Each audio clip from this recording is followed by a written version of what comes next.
റെസിപ്പീസിലേക്ക് സ്വാഗതം. ഇന്ന് ഞാൻ നല്ല ഈസി ആയിട്ട് ഉണ്ടാക്കാൻ പറ്റിയ നല്ല ഹെൽത്തി ആയിട്ടുള്ള ഒരു ഡ്രിങ്കാണ് ഉണ്ടാക്കുന്നത്. ഇത് ചൂട് സമയത്ത് കഴിക്കാനും അതുപോലെ തന്നെ നോമ്പ് തുറക്കി കഴിക്കാനും ഒക്കെ പറ്റിയ നല്ലൊരു ഹെൽത്തി ഡ്രിങ്കാണ്.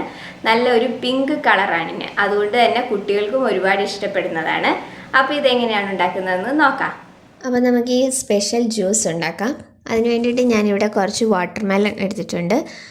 ചെറിയ ക്യൂബ്സായിട്ട് കട്ട് ചെയ്ത് വെച്ചിരിക്കുകയാണ്. അപ്പോൾ അതാ ഞാൻ ഇതുപോലെ ഈ ഒരു വലിപ്പത്തിലാണ് കട്ട് ചെയ്തെടുത്തിരിക്കുന്നത്.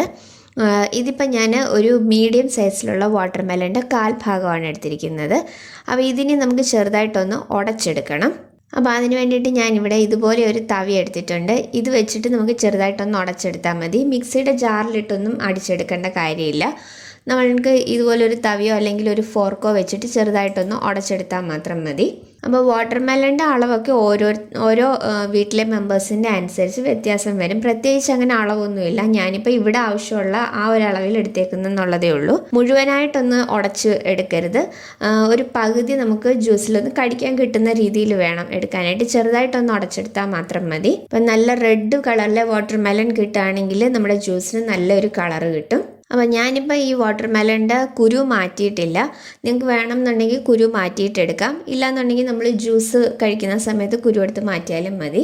അപ്പോൾ അതാ ഈ ഒരു പരുവത്തിൽ നമുക്കൊന്ന് ഉടച്ചെടുത്താൽ മതി. മുഴുവനായിട്ട് അങ്ങ് ഉടഞ്ഞു പോവുകയും ചെയ്യരുത്. ഇതുപോലെ ചെറുതായിട്ടൊന്ന് ഉടച്ചെടുത്താൽ മാത്രം മതി. അപ്പോൾ ഇനി നമുക്കിതിലേക്ക് പാലാണ് വേണ്ടത്. അപ്പോൾ അതിന് വേണ്ടിയിട്ട് ഞാനിവിടെ കുറച്ച് പാലെടുത്തിട്ടുണ്ട്. പാൽ തിളപ്പിച്ച് ഫ്രിഡ്ജിൽ വെച്ച് നന്നായിട്ട് തണുപ്പിച്ചെടുത്ത പാലാണിത്. ഇതിപ്പോൾ ഞാൻ 2 കപ്പ് തിളപ്പിച്ച് എടുത്തിട്ടുണ്ട്. പക്ഷെ നമുക്കിത് മുഴുവനും വേണ്ട. നമുക്കിതിലേക്ക് ആവശ്യത്തിനുള്ളത് മാത്രം ചേർത്താൽ മതി. അപ്പം അത് വാട്ടർമെലൺ നമ്മൾ എത്ര അളവിലെടുക്കുന്നോ അതിനനുസരിച്ച് പാൽ ചേർത്ത് കൊടുക്കുകയാണ് വേണ്ടത്. അപ്പം നന്നായിട്ട് തണുത്ത പാലാണ് നമുക്ക് വേണ്ടത്. അപ്പം ഞാനിനി ഇതിലേക്ക് പാലും കൂടെ ചേർത്ത് കൊടുക്കുകയാണ്.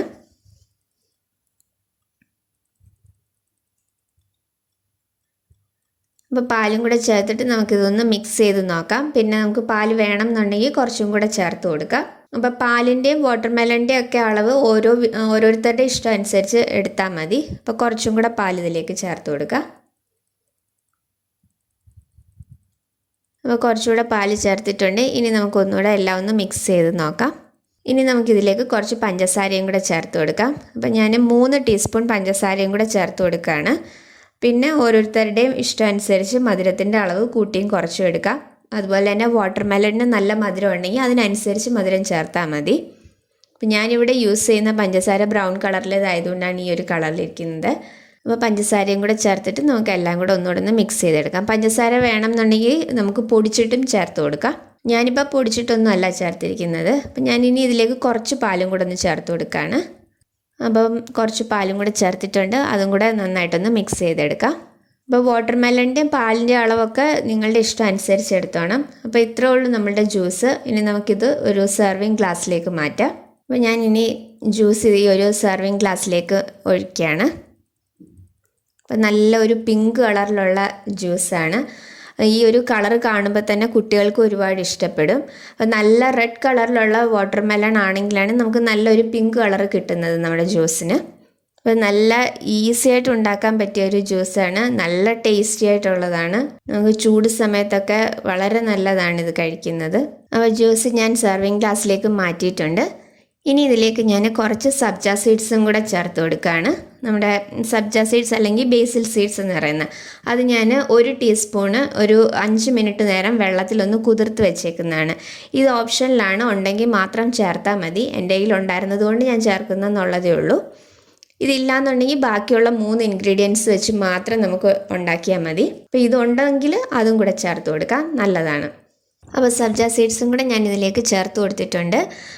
പിന്നെ നിങ്ങൾക്ക് ഐസ് ക്യൂബ്സ് വേണമെന്നുണ്ടെങ്കിൽ അതും കൂടെ ഇതിലേക്ക് ചേർക്കാം. ഞാൻ വാട്ടർമെലൺ തണുപ്പിച്ചെടുത്താണ്, അതുപോലെ പാലും തണുപ്പിച്ചെടുത്തതായത് കാരണം ഞാൻ പിന്നെ വേറെ ഐസ് ക്യൂബ്സ് ഒന്നും ആഡ് ചെയ്യുന്നില്ല. നിങ്ങൾക്ക് വേണമെന്നുണ്ടെങ്കിൽ ഐസ് ക്യൂബും കൂടെ ഇതിലേക്ക് ചേർത്ത് കൊടുക്കാം. അപ്പോൾ ഇത്രയേ ഉള്ളൂ നമ്മളുടെ ജ്യൂസ്. നല്ല ഈസി ആയിട്ട് ഉണ്ടാക്കാൻ പറ്റിയാണ്, നല്ല ടേസ്റ്റി ആയിട്ടുള്ളതാണ്, അതുപോലെ ഹെൽത്തി ആയിട്ടുള്ള ഒരു ജ്യൂസാണ്. അപ്പോൾ എല്ലാവരും ഇതൊന്ന് ട്രൈ ചെയ്ത് നോക്കണം. ഇത് ചൂട് സമയത്ത് കഴിക്കാൻ ഒരുപാട് നല്ലതാണ്. അതുപോലെ നോമ്പ് തുറക്കി കഴിക്കാൻ നല്ലതാണ്. വിശപ്പും ദാഹവും ഒക്കെ മാറുന്നതാണ്. അപ്പോൾ എല്ലാവരും ഇത് ട്രൈ ചെയ്തിട്ട് നിങ്ങളുടെ അഭിപ്രായം എനിക്ക് കമൻസിലൂടെ അറിയിക്കണം. വീഡിയോ ഇഷ്ടമായിട്ടുണ്ടെങ്കിൽ ലൈക്ക് ചെയ്യാനും ഷെയർ ചെയ്യാനും സബ്സ്ക്രൈബ് ചെയ്യാനും മറക്കരുത്. അടുത്ത വീഡിയോയിൽ വേറൊരു നല്ല റെസിപ്പിയായിട്ട് കാണാം. താങ്ക്